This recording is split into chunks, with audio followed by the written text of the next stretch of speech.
What's going on, guys? Jake here with Uncommon EDC, and today I'm checking out the Alpaka Gear Hub Pouch.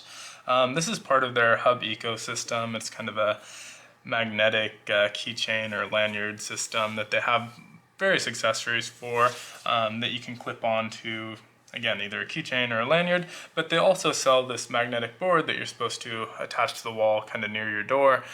So at the end of the day, when you're emptying out your pockets, you can just throw those onto that magnetic board and have them ready to go for the next day. So I saw this about a month and a half ago on their website. I pre-ordered it and it just came out a couple of days ago, so it arrived in the mail today. I kind of stuffed it full of gear. This isn't meant to be any sort of kit or anything like that, just kind of wanted to show you what types of items fit in here and kind of give you some scale reference there. But again, not meant to be any sort of kit, just something that I threw together pretty quickly. So, and then at the end of the video, I'm also going to show these, which were part of my order. These weren't a pre-order, but they shipped in the same order. So I ordered them at the same time. They're zipper pulls, but each one of them has a different tool inside. So you can attach it to these, although these have really nice kind of like leathery zipper pulls. So I probably won't use it for this specific pouch, but some cool little tools there that I'll show at the end.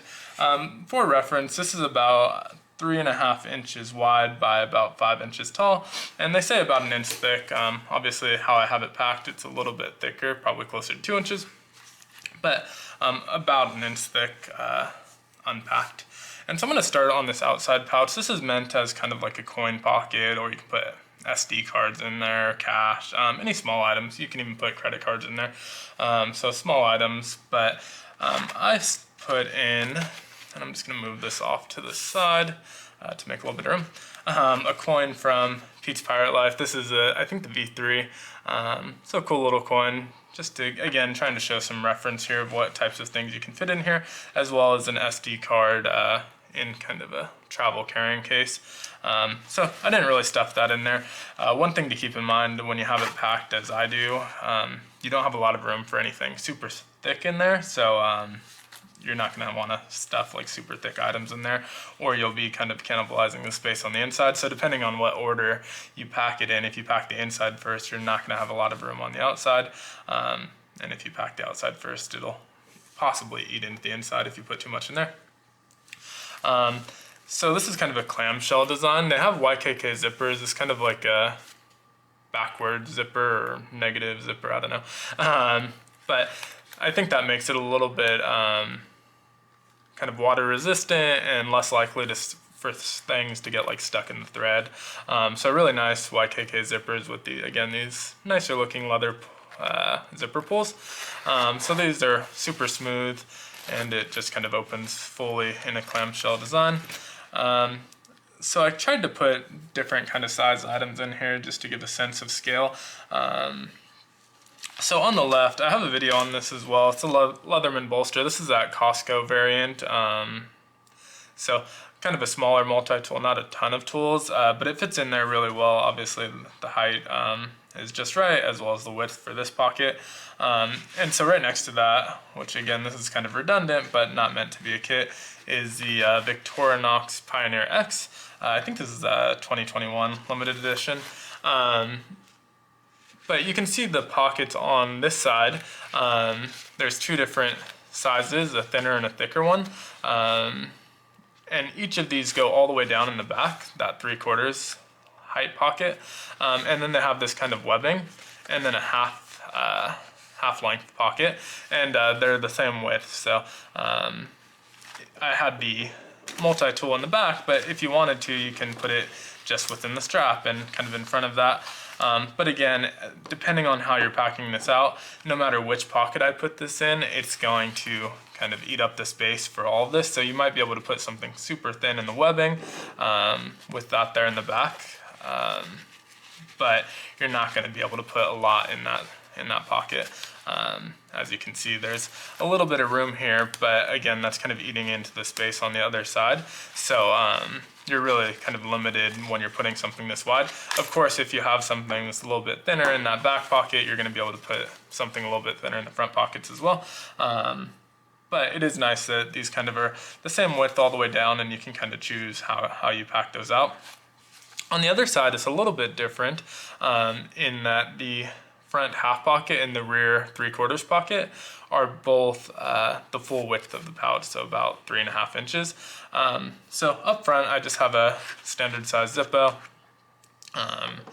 and there was a little bit more room there probably. Again, probably about 3/4 of an inch to an inch.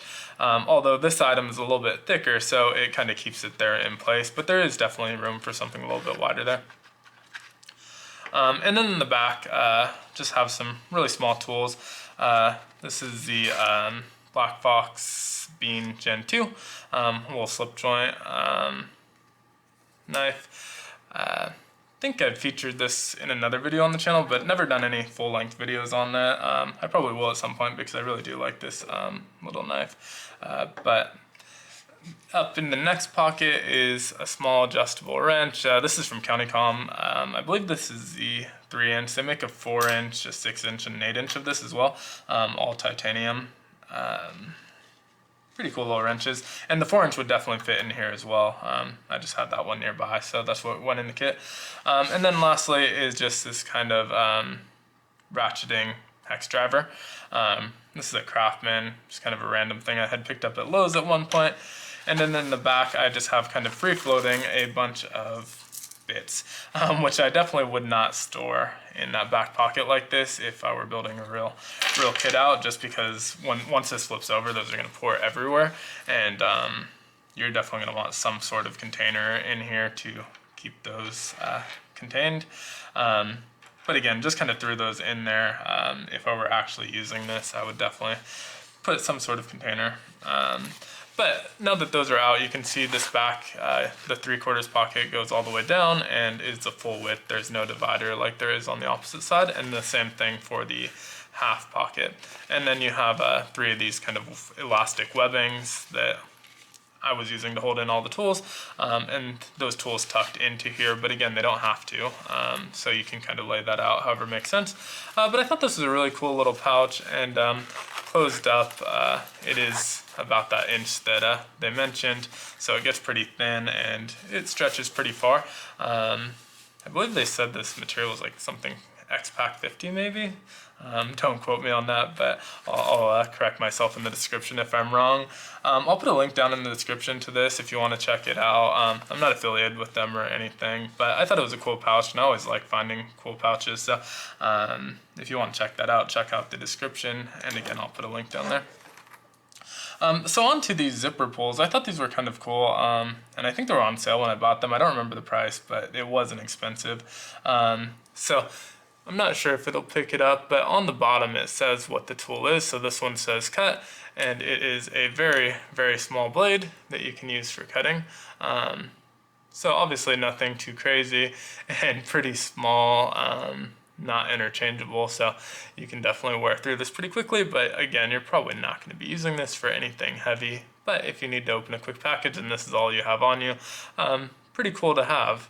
I haven't tested the blade out at all, but it looks pretty sharp, and again, not for heavy use anyway, so I wouldn't be counting on it for that. But I thought that was pretty cool. And then I was going to order just this one, but then I saw they had the 3-pack, so I figured I might as well order them all. So next up is a pen. And this one is a little bit stuck in there. There we go. It's just a tiny pen. I don't have anything really nearby to write on, but maybe. So yeah, just kind of a tiny pen.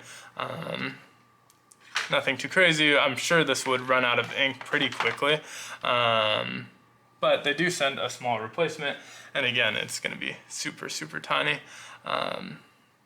So I'm sure you can order replacements of these on their website. I haven't actually checked yet, but I would assume you can, because I don't know where else you would get a pen this size. But I thought that was pretty cool as well. These are kind of things that I'm already EDCing. Usually in a backpack. Well, I guess the knife would be in my pocket, but I usually have a pen either in my shirt pocket or in my backpack or messenger bag. So things I'm already EDCing, but nice little backup versions that are quickly accessible on the outside of your bag. And then this last one, I don't know that I'll get a ton of use out of it, but This one is a miniature phone stand. So the way it works is this side flips out, and then this flips out, and you can just kind of prop your phone up on there. So again, you can just kind of prop your phone up on there, and it works pretty well. I don't know if it'll do portrait mode as well. No, definitely not. So it only works in landscape mode, but pretty cool nonetheless to have. If you don't have anywhere to lean your phone up on, it's one of the smallest phone stands I've seen. Not super stable. Again, only going to work in landscape mode. But interesting nonetheless. If I were ordering them individually, I probably would not have picked up the phone stand, but as kind of a free throw-in, I believe buying all three was cheaper than buying these two individually. So kind of as a bundle, definitely worth it. Not sure how much use I'll get out of it if I'm using a bag that only has, you know, something like this where it only has 2 zipper pulls. I'm definitely gonna go with the pen and the knife. But either way, cool in the bundle, and just something fun that they have that was pretty unique. So I thought I'd check them out. But yeah, let me know what you think of specifically the hub pouch, but I guess the zipper pulls as well. And if you'd be interested in checking out the entire hub ecosystem, again, not something I currently use, but I'd be open to checking it out if there was enough interest. But as always, thanks for watching. Be sure to like, comment, and subscribe, and I hope you have a great one.